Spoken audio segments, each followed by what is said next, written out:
ఖచ్చితంగా ఎక్కడో తప్పు జరిగింది సార్. మీరు అనుకునేవాడిని కాదు నేను. మినిస్టర్ని ఫాలో చేయలేదు sir. It was a coincidence. ఇది కోఇన్సిడెన్సా? ఇది ఒక ఆర్గ్యుమెంట్తో తయారైంది. వేణు సార్తో మాట్లాడుతూ ఉండగా పేస్ మేకర్ విషయం గురించి. పేస్ మేకర్ చాలా సేఫ్ అని అన్నాడు. లేదని నేను ప్రూవ్ చేయాల్సి వచ్చింది. డాక్టర్, ఈ పేస్ మేకర్ సేఫేనా? Of course it is safe. ఎందుకలా అడిగారు? లోన ఇంప్లాంట్ చేసిన ఒక పేస్ మేకర్ని బయట నుంచి ఎక్స్టర్నలీ స్టాప్ చేయవచ్చు హ్యాకర్ తలుచుకుంటే. It's impossible. It is possible.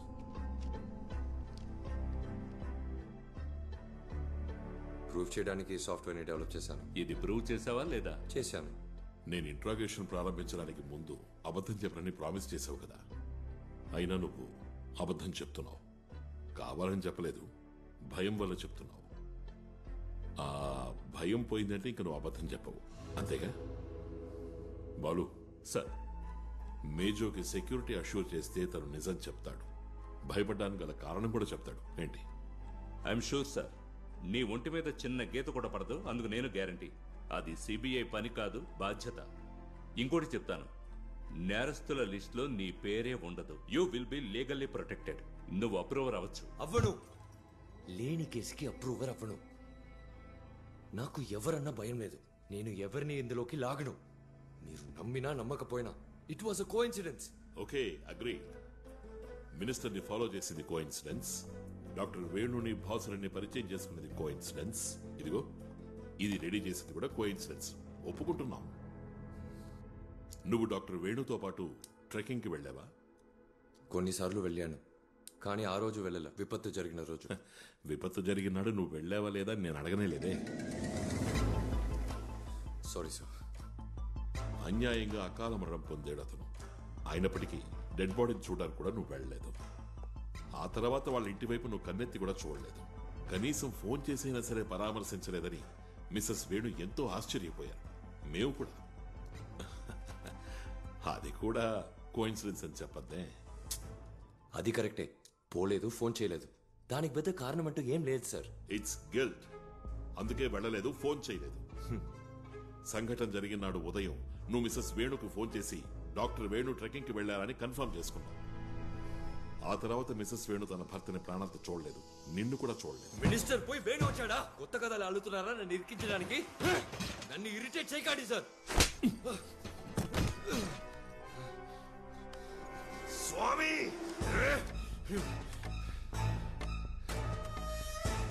You hit మీ. నన్ను అనవసరంగా కొట్టావు కాదు.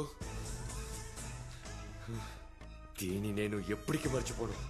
ఈ కాగితంలో ఉండేదాంతో నేను ఒక మిషన్ ఆపగలను. మానసిక బలంతో ఒక సంస్థని ఆపగలను. ఆ రోజు మీరే నా first victim. I will kill you.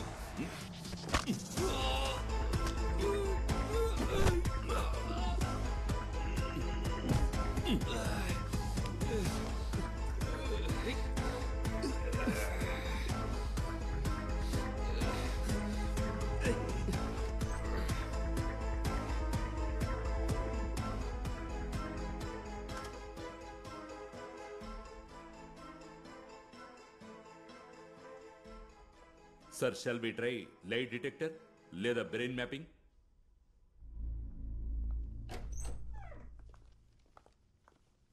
మేజో మరీ అంత చెడ్డవాడు కాదు సార్. వాట్? అలా అని అనుకోవాలి.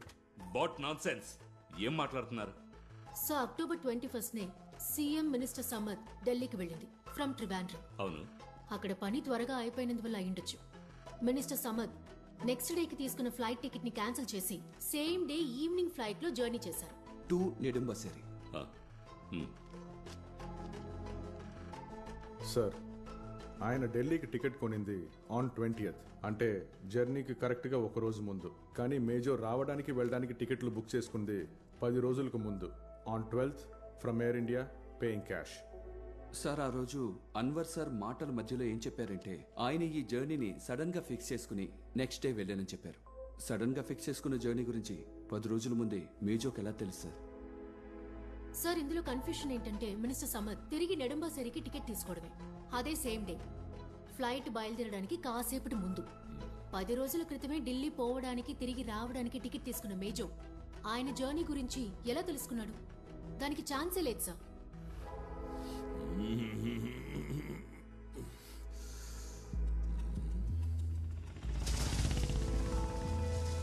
సరైన సాక్ష్యాధారాలు లేవని పాల్ మోజోని సిబిఐ రిలీజ్ చేసింది. దాంతో మా ఆత్మవిశ్వాసం కొంచెం దెబ్బతింది. క్లియర్ చేయలేక ఓడిపోయిన మరో కేసు. దాన్ని మరో కోణంలో ఆలోచించింది సేఫ్ సారే.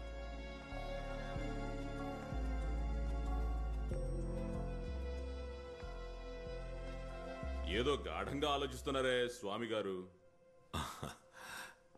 2 సెకండ్లు చాలు నాకు ఒకరి మీద కోపం రావడానికి. తగ్గడానికి అదే చాలు. కేసు ఇంకా తేలలేదు కదా? లేదు. కేసుకు సంబంధించిన కొన్ని విషయాలు నా మనసులో ఉన్నాయి. వాటిని ఇప్పుడు చెప్పమంటారా? శామ్ గెస్ట్ హౌస్ విషయమా? అది శామ్ దగ్గరకు తీసుకువెళ్లే ఒక లీడ్. నేనిప్పుడు చెప్పడానికి వచ్చింది వేరే. నాకు శామ్ వాళ్ళ గెస్ట్ హౌస్ కాలనీకి వెళ్లాల్సిన పని ఒకటి పడింది. పోయే దారిలో శామ్ గెస్ట్ హౌస్ లో లైట్ వెలగడం చూశాను.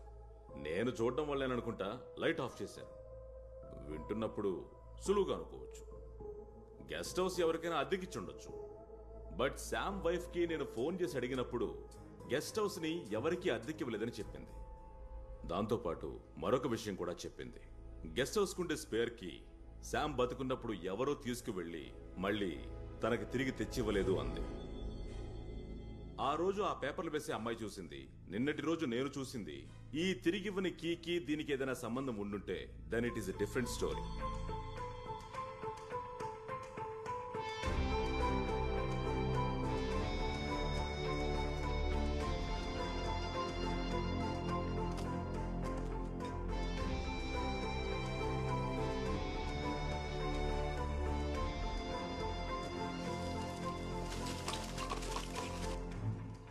వెల్లుల్లిపాయ సార్.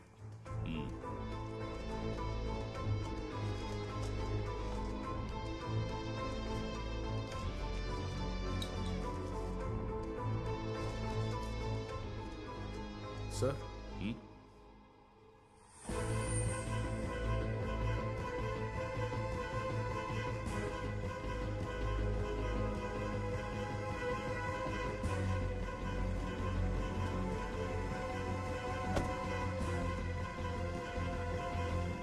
వీళ్ళు నిన్నేవడిగినా తెలీదు తెలీదు తెలీదు అంతేగా? ఈ గెస్ట్ హౌస్ కి నువ్వు యజమానివే కదా? అయినా ఇక్కడ జరుగుతున్నవేవి నీకు తెలియదంటే నమ్మడానికి మేం వెర్రోళం కాదు. అర్థమైందా? తెలియని విషయాల్ని ఎలా సార్ తెలుసని చెప్పగలను? బాలు,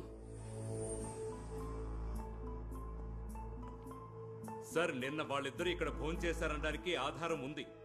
వాళ్ళెవరని అడిగితే ఈవిడ చెప్పడం లేదు. సార్ ఈ గెస్ట్ హౌస్ కి ఓ స్పేర్ కీ ఉంది, అది ఎక్కడని అడిగితే అది చెప్పడం లేదు. సార్ ఇది ఇక్కడ దొరికిన mobile recharge coupon cross check చేశాం. దీన్ని ఉపయోగించి రీఛార్జ్ చేసింది శామ్ పేరును ఉన్న మొబైల్ నెంబర్ కి. సార్ కొన్ని నెలలకు ముందు చనిపోయిన శామ్ కొన్ని రోజుల క్రితం ఎలా రీఛార్జ్ చేయగలడు? ఇది అడిగితే జవాబు చెప్పట్లేదు.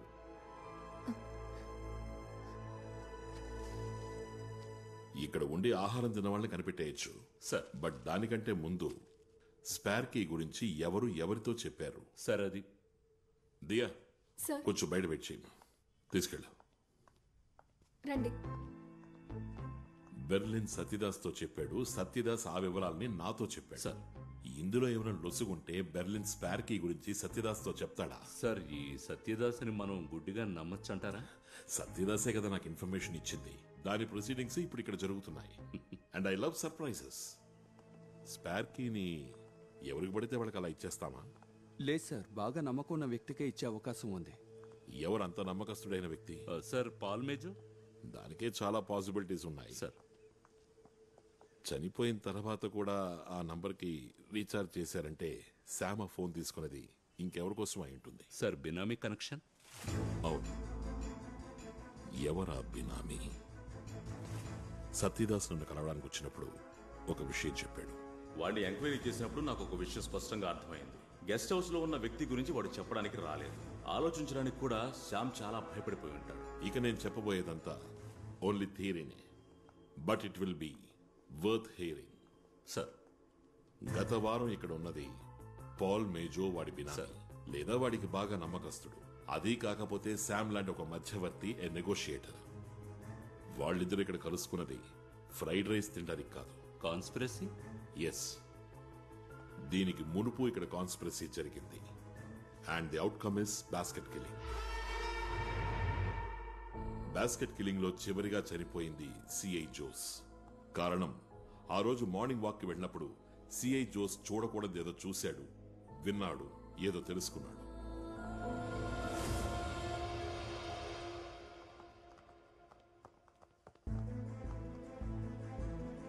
అందులో ముఖం రికార్డ్ అవ్వకూడని వాళ్ళు ఇక్కడికి రావడం మొదలయ్యాక కెమెరా రిపేర్ అయింది. నవంబర్ నెల 17వ తారీఖున మినిస్టర్ సమ్మత్ చనిపోవడానికి ముందు, అంటే సరిగ్గా 28 రోజుల క్రితం కెమెరా రిపేర్ అవ్వగానే దే స్టార్టెడ్ కాన్స్పిరసీ. సార్, అయితే ఇది థియరిటికల్ గానే కాదు, లాజికల్ గా కూడా కరెక్టే. అంటే పాల్ మేజో ఢిల్లీ ఎయిర్పోర్ట్ నుండి నెడుంబాషేర్ ఎయిర్పోర్ట్ లో బోర్డు చేయడానికి ముందుగానే ఆ ఫ్లైట్ లో తన టార్గెట్ ఎక్కాడు అనే విషయాన్ని కన్ఫర్మ్ చేసుకున్నాడు. So here there is a problem.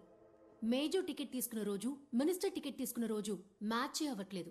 Ticket కొన్న డేట్ మ్యాచ్ అవ్వాలని ఏముంది? Think differently. నందినియే టార్గెట్ అని ఎవరు చెప్పారు? మినిస్టర్ సమత్ మిస్డ్ టార్గెట్ అయితే, అంటే అసలైన టార్గెట్ కి బదులుగా విక్టిమ్ మినిస్టర్ సంపత్ అవ్వచ్చు కదా. ఏ రోజు మేజో టికెట్ కొన్నాడు? సెప్టెంబర్ 12న. ఆ డేట్ కి ముందు ఆ ఫ్లైట్ లో ఎంతమంది టికెట్లు కొన్నారు? అలా కొన్న వాళ్లలో హార్ట్ పేషెంట్లు ఎంతమంది ఉన్నారు? ఉన్న వాళ్లలో డాక్టర్ వేణు పేషెంట్లు ఎవరైనా ఉన్నారా? ఈ డీటెయిల్స్ కావాలి సార్. ఆ లిస్ట్ లో ఉంటుంది మేజో టార్గెట్. టార్గెట్ మారితే కథ మారుతుంది.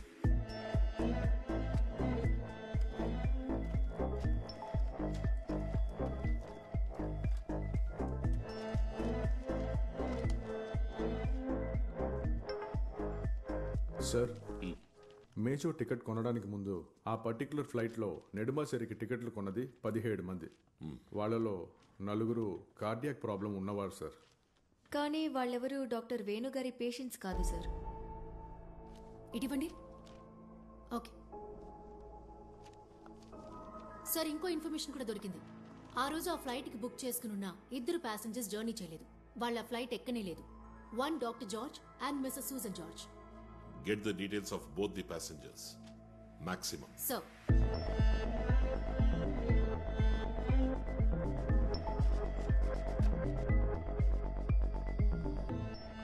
హలో, నేను సీతారామయ్య, సిబిఐ నుండి. డాక్టర్ వేణు వైఫే కదా? అవును సార్. నేను మిమ్మల్ని కొన్ని విషయాలు అడగాలి. అడగండి సార్. డాక్టర్ వేణు గారి పేషెంట్ల గురించి మీకు ఏమైనా తెలుసా? డాక్టర్ గారి పేషెంట్స్ గురించి నాకంతగా తెలీదు సార్. అన్నట్టు కొన్ని రోజుల క్రితమే ఒక అతను. Okay madam, thank you very much. Balu sir, నేను ఇప్పుడు డాక్టర్ వేణు వైఫ్ తో మాట్లాడాను. ఆవిడకి కొద్ది రోజులకు ముందు సూసన్ జార్జ్ ఫోన్ చేశారంట. వేణు చనిపోయిన దానికి సంతాపం తెలియజేయడానికి. తను కూడా డాక్టర్ వేణు పేషెంటేనంట. సార్, తను కొద్ది రోజులుగా ఊళ్ళో లేరట. వచ్చిన తర్వాతే డాక్టర్ గురించి తెలిసిందట. ఫ్లైట్ మిస్ చేసుకున్న సూసన్ జార్జు, మిసెస్ వేణుకి ఫోన్ చేసిన సూసన్ జార్జు ఒకరే అయితే, గత వారం శామ్ ఇంట్లో జరిగింది నువ్వు చెప్పినట్టుగా conspiracy. One more attempt on the missed target.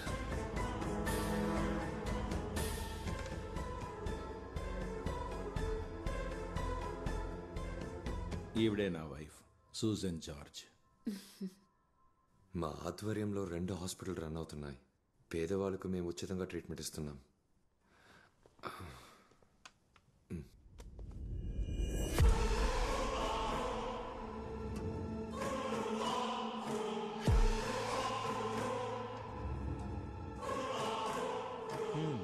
ఇదే సార్ నా ప్రాజెక్టు. Good good. మీ గురించి పేపర్లో చదివి తెలుసుకున్నాను. అప్పుడే అనిపించింది మిమ్మల్ని చూడాలని. నేనేం చెయ్యాలి? మా డాక్టర్స్కి ఒక రిఫ్రెషర్ కోర్స్, మీ కొత్త ట్రీట్మెంట్ గురించి ఒక క్లాస్. టైమే నా ప్రాబ్లం. ఆల్రెడీ కొన్ని లెక్చర్స్ నేను ఒప్పుకున్నాను. కాదని చెప్పకండి, మీకు వీలైన ఒకరోజు. వెళ్ళి నా డైరీ తీసుకురా సూసన్.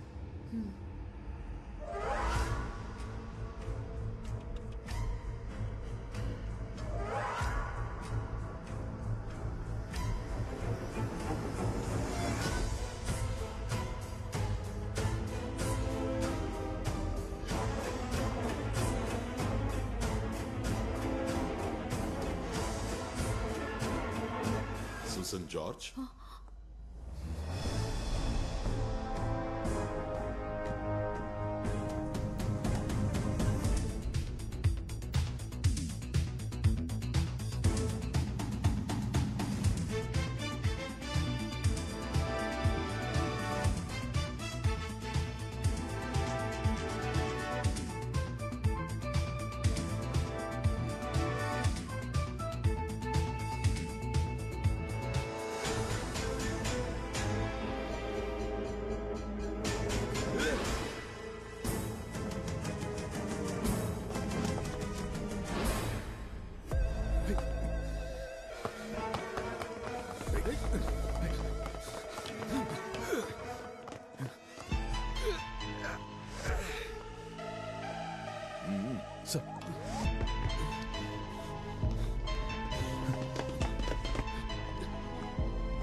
ఎవరు సార్ అతను?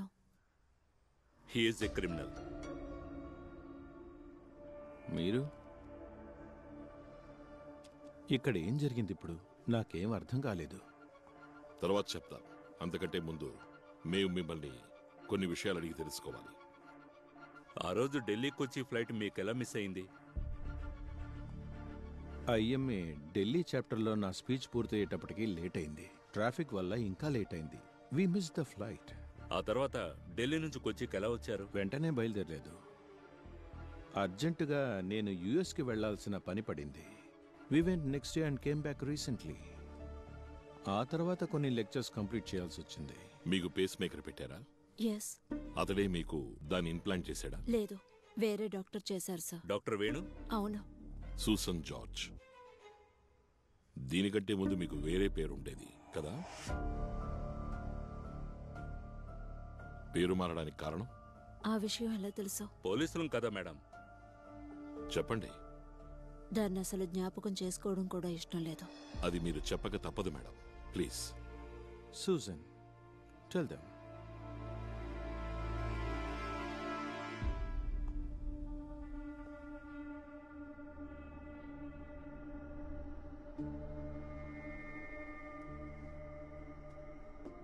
నువ్వెందుకని సూసన్ జార్జ్ ఇంటికి వెళ్ళావు? తనని చంపడానికి. ఎంతకు ముందు ట్రై చేశావు? అవును, ఫ్లైట్లో. అక్కడ మిస్ అయింది. ఆమెకు బదులు చనిపోయింది మినిస్టర్. ఎవరు చెప్తే సూసన్ని చంపడానికి వెళ్ళావు? శామ్ చెప్పడం వల్ల.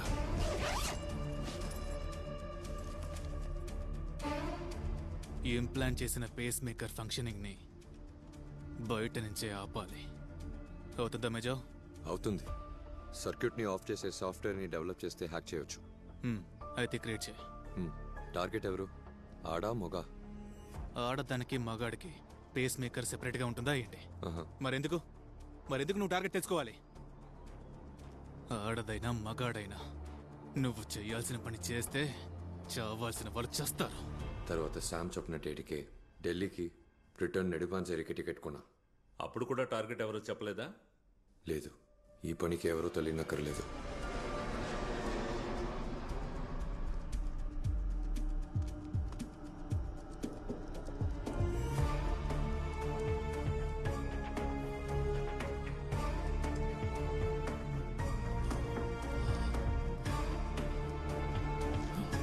ఏమైంది సార్?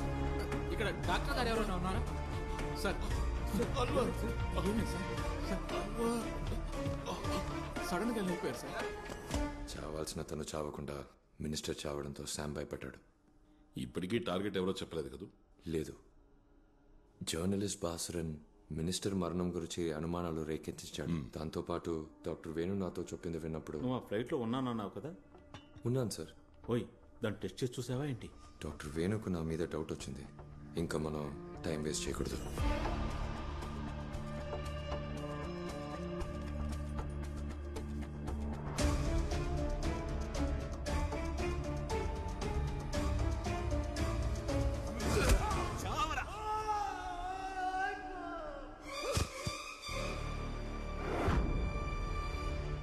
మినిస్టర్ చావుని డాక్టర్ వేణు చావుని లింక్ చేసి బాసులను గొడవ చేశాడు. దానికి ఒక పేరు పెట్టాడు, బాస్కెట్ కిల్లింగ్.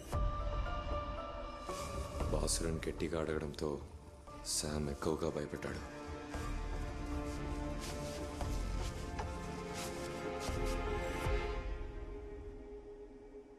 జోస్మోని బండితో గుద్ది చంపింది నేనే.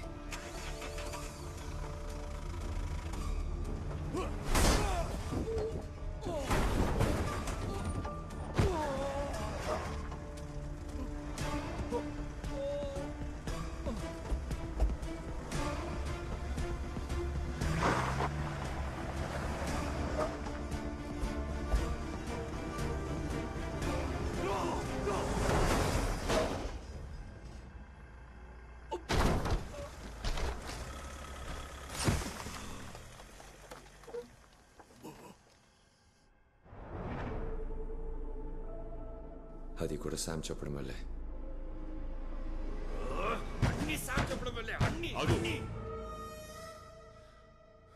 నువ్విప్పుడు చెప్పిన విషయాలన్నింటినీ నేను రీవైండ్ చేయనా? శామ్ నీతో ఏమన్నాడు? టార్గెట్ నీకెందుకు తెలియాలి?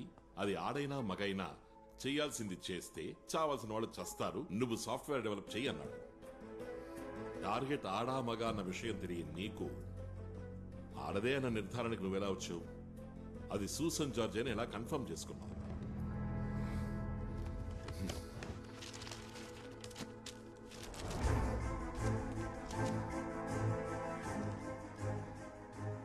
ఇది నీకెక్కడ దొరికింది? అది నేను ఒక బార్లో ఉన్న పేపర్ని చించి తీసుకున్నాను. శామ్ చనిపోయి ఎన్నో మాసాలైంది, కానీ ఈ న్యూస్ కొన్ని రోజుల క్రితమే వచ్చింది. శామ్ ప్రాణాలతో ఉన్నప్పుడు టార్గెట్ ఎవరో అని నీకు చెప్పనూ లేదు, నీకు చూపించనూ లేదు. మరి టార్గెట్ ఈవిడే అని నీకు ఈ పేపర్ చూడగానే ఎలా అర్థమైంది? చెప్పు మేజో. అది తెలియడం వల్లే నేను వాళ్ళ ఇంటికి వెళ్ళాను. శామ్ నాకు ఒక ఫోటో చూపించాడు. చచ్చిన వాడి పేరు చెప్పి విసిగిస్తావేంట్రా? ఆ ఫోటో నీకు ఏ శాము చూపించనే లేదు. అది ఆ రోజు నీకు ఎవరిచ్చారు ఇప్పుడు నాకు తెలియాలంటే నేను వదిలేండి, తీసుకొచ్చి నిలబెడతాను. ఏంట్రా బావరా? కమ్. అసలు వాడి ధైర్యం ఏంటో నీకు అర్థమైందా బాలు? No sir. జరిగిందంతా వాడు ఏమీ ఆలోచించకుండా ఓపెన్ గా చెప్పాడు. వై? వాడికి శిక్ష పడే అవకాశం లేదు. చంపినవాడు దొరికితే చాలా, చంపమన్నది ఎవరో తెలియక్కర్లేదు. తెలియాలి సార్. అదే ఇక్కడి సమస్య. చంపినవాడు ఎవడో మనకు తెలుసు, చంపమన్నది ఎవరో ఇప్పుడు మనకి తెలిసింది. వీళ్ళిద్దరి మధ్య ఒక మధ్యవర్తిగా వ్యవహరించింది శామ్. అతను ఇప్పుడు ప్రాణాలతో లేడు. మరి వీళ్ళని ఎలా కనెక్ట్ చేస్తావు? ఐ మీన్ చంపిన వాడిని, చంపమన్నవాడిని. ఆ కనెక్షన్ కి బినామీ ఫోన్ మాత్రం చాలు. There should be strong proof. Sir, statistically this case is almost over. దీనికి ఒక కనెక్షన్ మాత్రమే కావాలి. అది రెడీ చేద్దాం సార్. వేరే దారి లేనప్పుడు మనకు అలా చేయడం అలవాటే కదా sir. Manipulated evidence. Yes sir. అదే వద్దు. కేసులో గనక ఓడితే let them put the blame on me. నేరస్తుడికి నిరపరాధికి న్యాయం సమానంగా జరగాలి. సార్, వేరే దారంటూ ఏదీ లేదు సార్ కనెక్షన్ ఏర్పాటుకి. ఎంత ప్రయత్నించినా ఆఫీస్లో రేంజ్ లేదు, కనెక్షన్ అసలే లేదు.